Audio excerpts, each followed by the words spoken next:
What is the global currency reset? It's exchanging paper currency and all the currencies of the world for currency that contains gold equal to the value of the bill. And we're also going to be introducing local currencies in the villages and towns. Some of the villages have already done that, especially in the United Kingdom. Why is it necessary to have a global currency reset? This is because all the paper currencies of the world are on the verge of crashing. We know this because gold went into backwardation in July 2013, and we're on the verge of something called permanent gold backwardation. What is backwardation? That's a term that the gold traders use for when you try to buy gold today and it costs more than buying gold in the future. And this happened in 1971, just before the United States went off the gold standard. It used to be that you could go into a bank and present a Federal Reserve note and get gold in exchange, and that was suspended in 1971. People want to know, what is the network of global corporate control? That's a hidden super entity that was exposed by three mathematicians in ETH Zurich. That's the best university in Europe. Vitali Glattfelder and Battiston did a study, and what they found was that there is one company that controls 40% of the assets, the earnings, the annual earnings, and wait a minute, it's 60% of the annual earnings and 40% of the net worth of all of the 40,000 companies that are traded on the capital markets. And at the very center of this super entity is the Bank for International Settlements. That is 60 central banks. They're private. And these bankers have been doing something called quantitative easing, which is a funny word that they invented. It really means sabotaging. They're sabotaging the currencies so that the currencies will crash. And this same stunt was pulled in the 400s during Rome, and this super entity was actually around in that period of time. That super entity has been with us since the previous ice age, and we discussed in a previous segment how we know that. It had to do with a map that came to light in Turkey in the 1500s, and that map showed that the coastline of Antarctica, which is now buried under ice, that there was a very accurate cartographer who could draw the land mass perfectly. So this group is trying to crash our currencies and lead us into mass starvation and pestilence.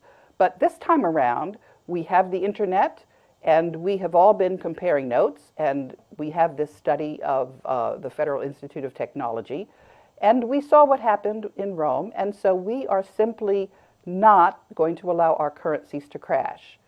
And if people want to know who decided on the global currency reset and who's in charge, we have inherited the World Bank and International Monetary Fund from Jose Rizal. The Board of Governors, that's 188 ministers of finance and development that run the World Bank and the IMF. These are the people that have decided that there is going to be a global currency reset. Who put the Board of Governors in charge? It was Jose Rizal. He was the nephew of Queen Victoria, and Jose Rizal went to the Vatican and he became the Superior General of the Jesuits between 1942 and 1946. And when he was the Superior General, he took the world's gold and he shipped it to Singapore, had it restamped, and put into a trust for the benefit of humanity.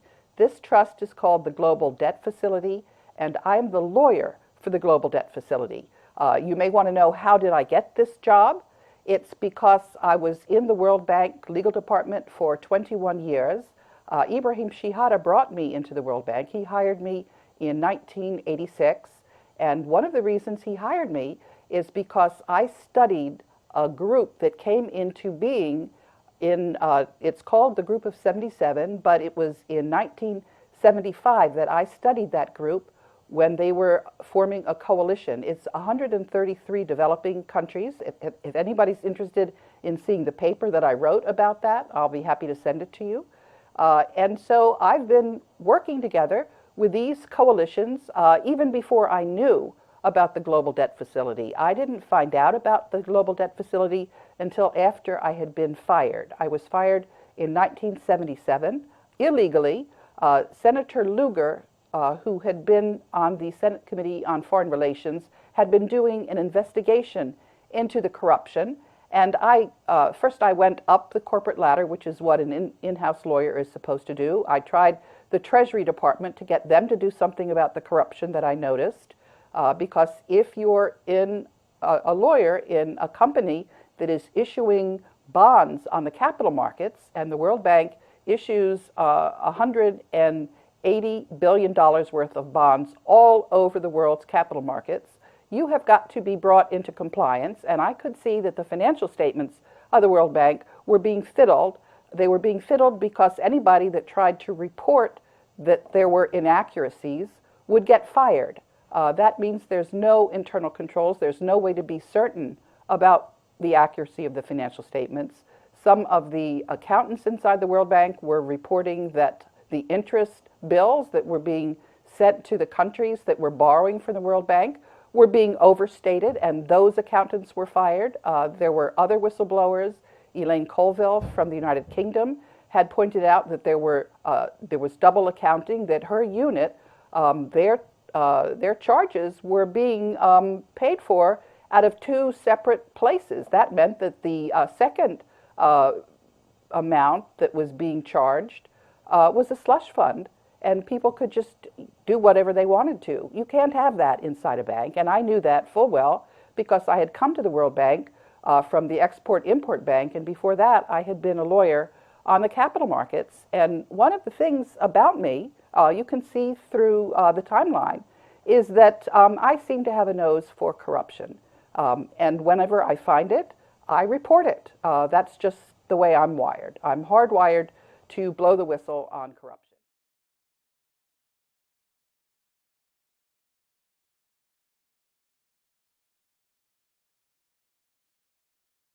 Was I said, BRICS, make room for the new kid on the block. That is the United States minus the Federal Reserve, because the chances that we get rid of the Federal Reserve are 90 to 95% based on this very accurate power transition model. That's because the Federal Reserve is lying when they say they have the monetary gold reserves of the United States. The Treasury Department doesn't have them either. It's in this trust that was established by Jose Rizal at the end of World War II. And the reason that the bomb was dropped on Hiroshima is because the Japanese, Yamashita was one of the people who had been gathering up the gold. Yamashita was actually the son of Jose Rizal. So was Adolf Hitler, as a matter of fact. So we have a lot of reading to do to find out our real history, because the bankers, they've been dominating the universities. Anybody that thinks that, that getting tenure gives academic freedom is mistaken.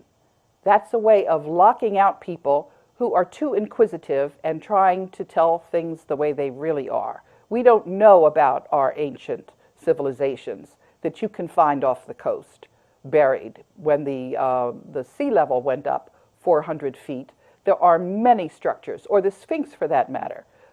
So we have a lot of catching up to do on what is what. And don't expect that you're going to find this out by going to the library, because the press has also been controlled. It's the internet that you really have to look at, and at least 80% of what you're reading on the internet is also misinformation from the network of global corporate control. What you need to do, as I've said before, as I've said many times, is you need to establish like a book club of people who you enjoy interacting with, and just study what's going on, compare notes, and try to get an accurate reading of what the reality is.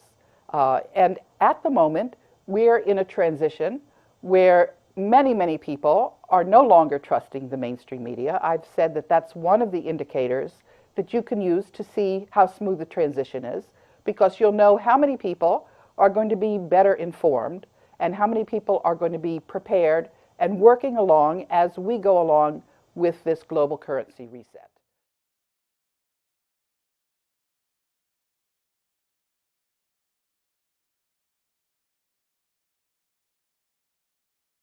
The email, but it was forwarding an email that I had sent to the Russians, because just this past week, the Russians mentioned that they had discovered some gold that was buried outside of Moscow in trucks. And just a couple of weeks before that, we found out that there was an entire train that was found in Poland, and that also contains gold that's owned by the Global Debt Facility. In 2013, we heard that there were some paintings of Monet that were being recovered because Vilma Bautista, who had sold them, didn't have good title. She was the maid for Ferdinand Marcos, and Ferdinand Marcos was the lawyer who set up the Global Debt Facility. There are a lot of people that say that Ferdinand Marcos was corrupt. He was absolutely not corrupt.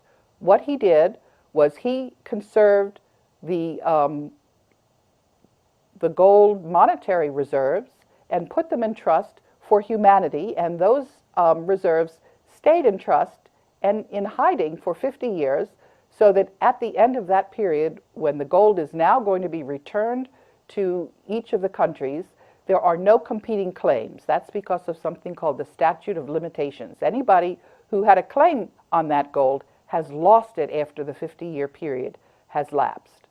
So one of the questions that I got, people were worried that there was going to be some strings attached, and they thought we're going to be going from the frying pan into the fire, is what they said. That was a group from West Virginia, and I wrote them back and I said no. They were reading the monetary agreement that has to be signed by each of the countries, and there's 0.25% fee that's going to be paid, and they thought that that was interest and it was going to be charged each year. And I said no, that's just one fee up front, which is going to something called the redeemers. The redeemers are people who Ferdinand Marcos assigned the right to sign. But those signatories have got to be authenticated by the Board of Governors, and there are a number of them. And I have said to all of these authorized signatories that they're only going to be authorized for individual transactions, and this is so that we don't have a problem of corruption. And we're going to have to work very hard to come up with systems that are going to keep us from just replicating the corruption that we now have a chance of dismantling. There is just so much corruption, and if you look around, you can find where it is. I think the most important thing is that the people who are aware of this Coalition for the Rule of Law have got to reach out to the people around them and reassure them, because you'll see there is a lot of misinformation, and this global currency reset, it's the first time that all of the people on this planet have combined together to take back our wealth and to apply our currency in a way that we're not going to have to be paying taxes to a foreign network that has simply printed money and doesn't have any right for it. The countries that we're working with, it's virtually every single country. But when I say we're working with them, we're using the framework of the Bretton Woods institutions that were put in place specifically for this purpose. We are not going to be coming into the countries themselves to tell the countries what has to happen. But what will need to happen is that the people themselves are going to have to work together to get themselves ready to clean up the corruption, which has stretched down to the local level.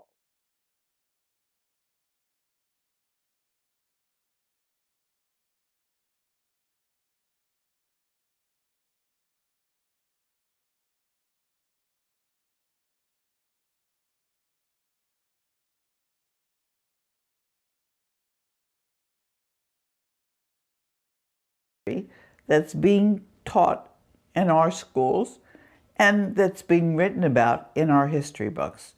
We're going to have to go back and revise the history.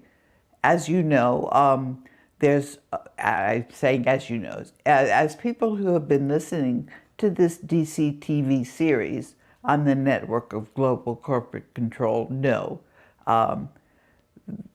the story about Hiroshima and what happened with Hitler. This was made up because World War II was actually fought to kill off 25 million Russians. That's what World War II was about.